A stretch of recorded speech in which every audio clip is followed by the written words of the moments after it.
Assalamualaikum warahmatullahi wabarakatuh. Nama saya Lisa Nayani dengan nomor NIM 1908102035 ingin menjelaskan mengenai prinsip pembelajaran bahasa Arab sebagai bahasa asing.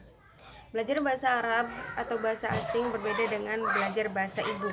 Oleh karena itu, harus berbeda pula pengajaran prinsip dasarnya maupun menyangkut metode atau model pembelajaran serta proses pelaksanaan pengajaran yang mater.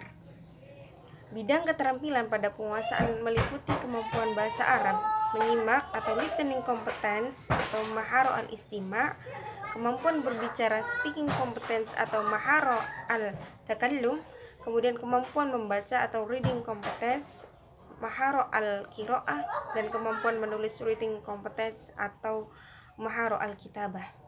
Nah, setiap anak manusia pada dasarnya mempunyai kemampuan untuk menguasai setiap bahasa, walaupun dalam kadar dan dorongan yang berbeda. Adapun di antara perbedaan-perbedaan tersebut adalah satu, tujuan pengajaran belajar bahasa ibu atau bahasa bawaan merupakan tujuan yang hidup, yaitu sebagai alat komunikasi untuk mencapai sesuatu yang diinginkan dalam hidupnya.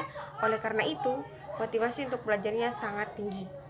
Kemudian kemampuan dasar yang dimiliki ketika anak belajar bahasa ibu, otak masih bersih dan belum mendapat pengaruh bahasa lain. Oleh karena itu, ia cenderung dapat berhasil dengan cepat. Selanjutnya, yaitu proses atau prinsip-prinsip dalam pembelajaran bahasa Arab. Yang pertama, ada 5 konsep dasar dalam pengajaran bahasa Arab, yaitu prinsip prioritas dalam proses pengajian, prinsip korektivitas dan umpan balik, prinsip bertahap, prinsip penghayatan, serta korelasi dan isi.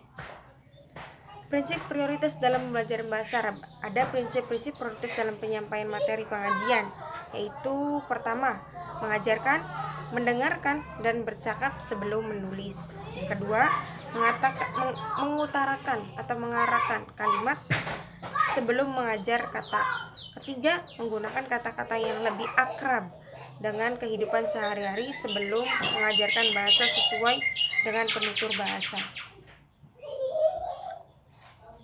Ada beberapa teknik melatih pendengaran telinga, yaitu guru bahasa Arab hendaknya mengucapkan kata-kata yang beragam, baik dalam bentuk huruf maupun dalam kata. Kemudian guru bahasa Arab atau bahasa asing melanjutkan materinya tentang bunyi huruf yang hampir sama sifatnya, misalnya h, dan a. Itu benar-benar jelas sesuai dengan kaidah tajwid. Yang selanjutnya diteruskan dengan kata bunyi yang tidak terdapat di dalam bahasa ibu. Seperti peserta didik seperti sa, za, kho, so, do, itu harus dilakukan. Lanjut, yaitu prinsip korektisitas atau prinsip ini diterapkan ketika sedang mengajarkan huruf as-saut atau fonetik, at-taroka atau sintaksis, dan al-ma'ani atau semiotik. Maksud dari prinsip ini adalah seorang guru bahasa Arab hendaknya jangan hanya bisa menuntut atau menyalahkan pada peserta didik, namun ia juga harus mampu melakukan pembetulan dan membiasakan pada peserta didik untuk kritis dalam hal berikut. Yang pertama, koreksitas dalam pengajaran atau fonetik. Yang kedua, koreksitas dalam pengajaran atau sintaksis. Yang ketiga, koreksitas dalam pengajaran semiotik. Kita akan bahas satu-satu mengenai koreksitas dalam pengajaran fonetik. Pengajaran aspek keterampilan ini melalui latihan pendengaran dan ucapan. Kemudian koreksitas dalam pengajaran sintaksis. Perlu diketahui bahwa struktur kalimat dalam bahasa satu dengan yang lainnya pada umumnya terdapat banyak perbedaan. Yang ketiga, koreksitas dalam pengajaran semiotik. Dalam bahasa Indonesia pada umumnya setiap dasar kata atau kalimat mempunyai satu makna ketika sudah dimasukkan dalam satu kalimat. Yang ketiga, yaitu prinsip berjenjang. Jika dilihat dari fisiknya ada 3 nih, yaitu jenjang pengajaran mufrodat. Pengajaran kosakata hendaknya mempertimbangkan dari aspek penggunaan bagi peserta didik, yaitu diawali dengan memberikan materi kosakata yang banyak digunakan untuk keseharian dan berupa kata dasar. Yang kedua, jenjang penguasaan qawaid atau morfem. Dalam pengajaran qawaid, baik qawaid nahwu maupun Qawaid shorof juga harus mempertimbangkan kegunaannya dalam percakapan atau keseharian. Yang ketiga, pengajaran makna.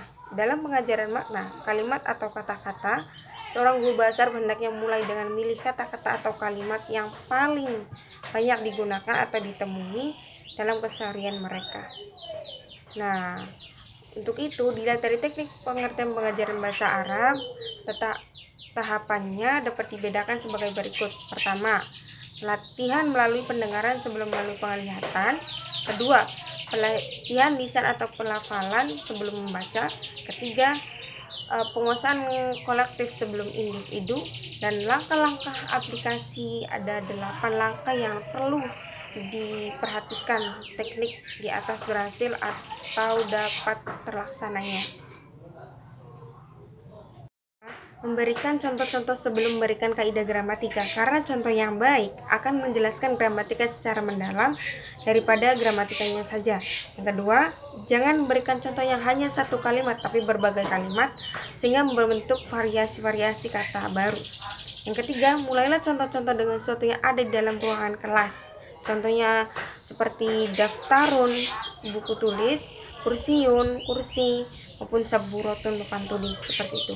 Mulailah contoh-contoh tersebut dengan menggunakan kata kerja yang bisa secara langsung dengan menggunakan gerakan anggota tubuh.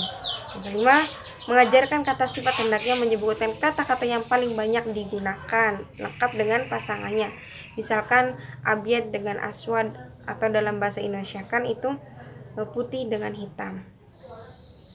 Berikutnya, ketika mengajarkan huruf jar dan maknanya, sebaiknya dipilih huruf jar yang paling banyak digunakan dan dimasukkan langsung ke dalam kalimat yang sederhana. Biasanya itu ila, ke, ketika diposisikan fil masjid, ilal suk, seperti itu. Hendaknya tidak memberikan contoh yang membuat peserta dengan beraba-raba karena tidak sesuai dengan kondisi pikiran mereka.